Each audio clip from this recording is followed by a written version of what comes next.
Você já parou para pensar nos motivos que levaram os seres humanos a viver em sociedade?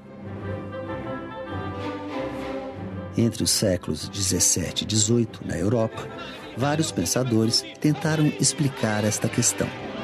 As principais teorias estavam ligadas às transformações políticas no continente europeu.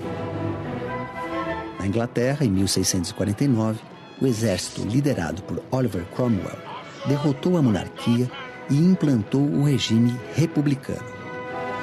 4 anos depois, a monarquia se restabeleceu, porém com um ganho para a sociedade. A Declaração dos Direitos do Homem e do Cidadão determinava que todo cidadão inglês teria direito à vida, à liberdade e à propriedade privada. Em 1700, na França, outra monarquia era confrontada, agora pelo Iluminismo. Luís XIV dizia: "O Estado sou eu." E os filósofos respondiam com argumentos em defesa da sociedade e contra os abusos da Igreja e do Estado. Foi nesse contexto político que os filósofos Thomas Hobbes e Jean-Jacques Rousseau criaram suas teorias a respeito do homem primitivo e da vida em sociedade. Thomas Hobbes nasceu na Inglaterra em 1588. Com a obra O Leviatã, ele defendia um Estado centralizador e absoluto. Jean-Jacques Rousseau nasceu na Suíça em 1712. Escreveu O Contrato Social, onde registrou o ideal de Estado democrático que atendesse aos anseios do povo. Hobbes não viveu o suficiente para ver o fim do absolutismo que ele tanto admirou. Rousseau morreu 11 anos antes da Revolução Francesa e nunca conheceu na prática a democracia que ele defendeu em suas obras. Mas e se eles se encontrassem? Como seria uma conversa entre os dois filósofos nos dias de hoje? Homo homini lupus est. Meu caro amigo Hobbes, vamos deixar o latim de lado. Na época em que estamos, o latim é uma língua morta. Pois que seja. Homo homini lupus est. Significa o homem é o lobo do homem. Com isso eu quero dizer que o homem é um ser egoísta, que responde a uma única lei natural, a força. Discordo. Para mim, o homem nasce bom e virtuoso. É o que chamo de bom selvagem. O que torna o homem injusto e violento é a sociedade. Para ser mais exato, o que embrutece o homem é a propriedade. São as cercas, Hobbes. As cercas. Ora, meu caro Rousseau, os homens cercam suas terras para se proteger. Nada mais justo. Basta olhar à sua volta e perceber isto. Está tudo cercado, casas, terrenos. Se não houvesse propriedade, não haveria o que proteger, é o que eu digo. Para mim, a felicidade terminou quando o homem, pela primeira vez, cercou um pedaço de terra e disse: "Isto é meu."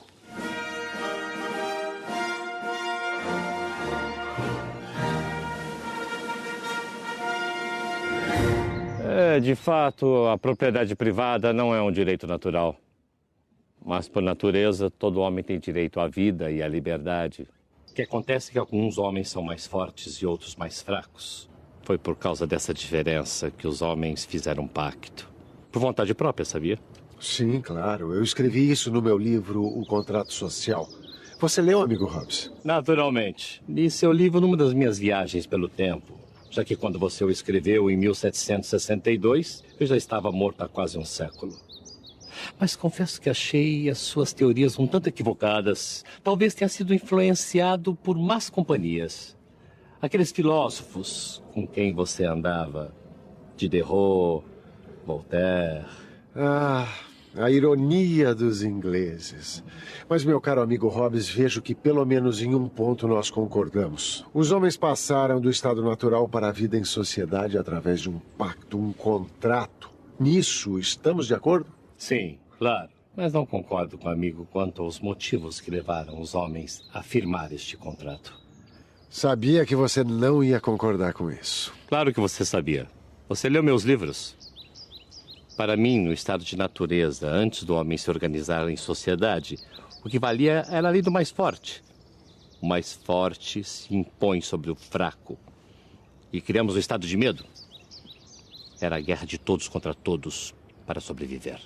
Eu acho que esse estado de guerra está só na sua cabeça. O homem natural era solitário e independente. Era rude, moldado pela vida nas florestas. E esse estado era essencial para a sua felicidade e bem-estar. Nada disso. Antes do homem se organizar em sociedade, o medo era mais forte.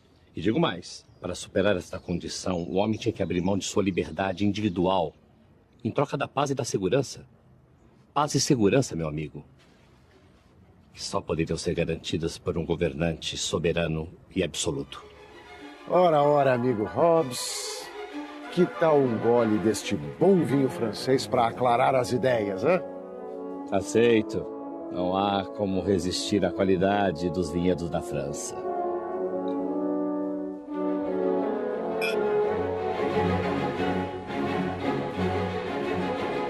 Mas, voltando ao assunto, discordo totalmente da essência do seu pacto social.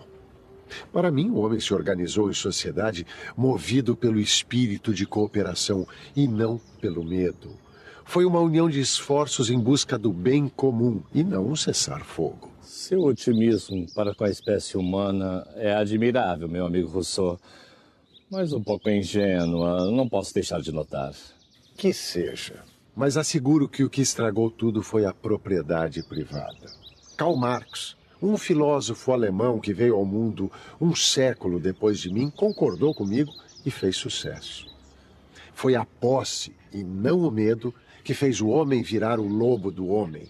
Foi a propriedade privada que o acorrentou. Mesmo com os problemas trazidos pela propriedade privada, o homem só pode estar em segurança quando entrega a sua liberdade a um soberano absoluto.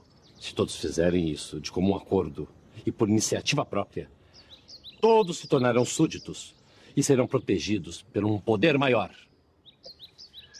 Você quer dizer um soberano que governaria com mão de ferro para garantir a paz? Isso mesmo. Esse poder maior, que representa todos os seus súditos. Ele é o soberano que eu chamo de Leviatã. É ele que preserva a vida das pessoas que estão sob o seu poder. O amigo Hobbes não ignora que Leviatã é o nome de um monstro mitológico, não? Pois é exatamente isso que esse seu governo absolutista cria. Monstros. Quem garante que este governo poderoso preservará a vida de seus súditos? Quem pode assegurar que este soberano não responderá apenas à sua vontade própria? Eu mesmo vou responder esta pergunta, amigo Hobbes.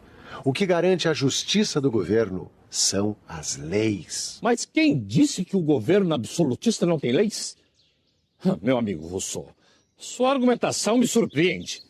É óbvio que um governo absolutista tem leis. Mas quem cria essas leis? O soberano, claro. Ah, claro. Um soberano que poderia muito bem criar leis que favorecessem a ele próprio ou a seus pares. Pois eu lhe digo uma coisa, amigo Hobbes. Lei boa é lei que vem do povo. Mas aí você já está falando em anarquia, meu caro Rousseau. Imagina só o povo todo livre para fazer suas próprias leis. Só um soberano absoluto para colocar ordem nessa bagunça. Ah, mas você entende tudo ao contrário. O homem deve entregar a sua liberdade a um soberano, sim. Só que este soberano é o próprio povo, que será representado por um governo. Então é o que eu disse antes. Tudo nas mãos do povo é uma bagunça sem tamanho. Eu não estou dizendo que não deve haver governo.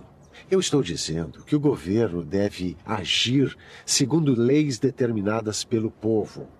Isso se chama democracia, amigo Hobbes. E é o melhor sistema de governo que um povo pode ter. Você que viaja pelo tempo tanto quanto eu certamente está ciente das barbaridades que alguns regimes absolutistas estão cometendo. Regimes que não respeitam os direitos naturais, a vida, a liberdade.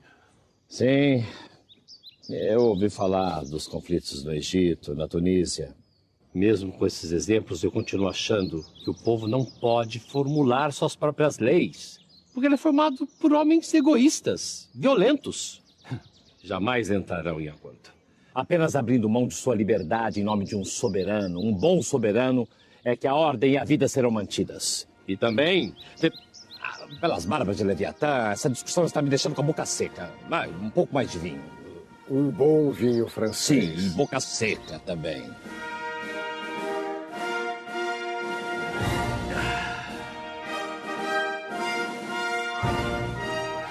Proponho o seguinte.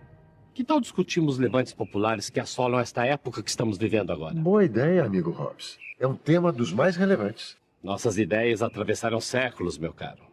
Mas a verdade é que o homem continua insatisfeito e infeliz. Finalmente, concordamos em alguma coisa, amigo Hobbes. O que me preocupa também é essa insatisfação da humanidade. Bem, diante dessa insatisfação, resta-nos comer bem. E tomar mais um.